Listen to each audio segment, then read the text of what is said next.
is allocating up to $1 billion of loan support for businesses in the province's steel, aluminum and auto sectors as the province tries to bolster those hardest hit by Donald Trump's tariffs.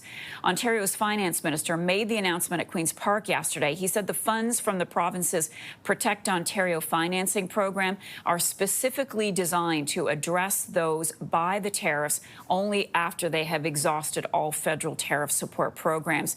We are expecting to hear from Ontario's Premier later this morning. In the meantime, we've got CTV's Jeremie Charron with us. Jeremie, good morning to you. The Ontario government launching this new program to help tariff-hit industries. What are the nuts and bolts of the province's plan? Yeah, Marcia, exactly. Look, the province is calling this the next pillar of their plan in supporting businesses impacted. Specifically here, we're talking about businesses impacted by the Section 232 tariffs. Those are the tariffs on steel and aluminum. Those are 50% tariffs that have been in effect for some time now and, of course, impact the auto industry greatly. So this is a relief program and a loan program that will be targeting specifically steel and aluminum industries, but, of course, the auto industry too, and is aimed at helping businesses when it comes to issues with payroll, with lease payments, with utility payments. As you've touched on, this will be a $1 billion, up to a $1 billion loan program. There are kind of baseline requirements for businesses to apply to this. You have to have 10 employees. You have to have a minimum of $2 million annual revenue.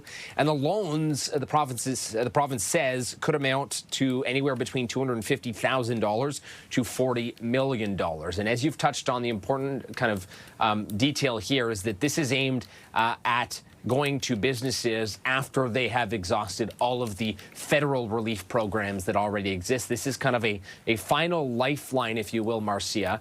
That's how the province is pitching this to significant-sized businesses. We're talking about $2 million in annual revenue, at least 10 employees. These are not small businesses, but larger businesses that are impacted by this to try and keep them afloat, if you will, as they try and weather the storm here. Kind of a last line of defense is how this is being pitched. All right. And how will the program exactly offer relief for businesses in the short term, Jeremie?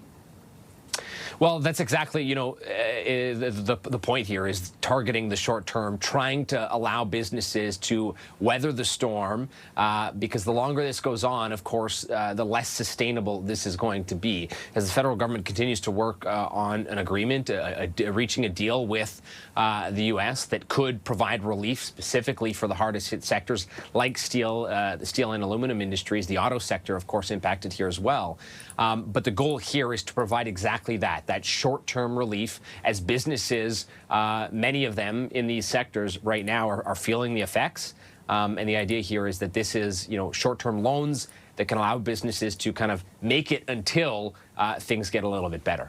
Jeremie, thank you for that. Appreciate that update.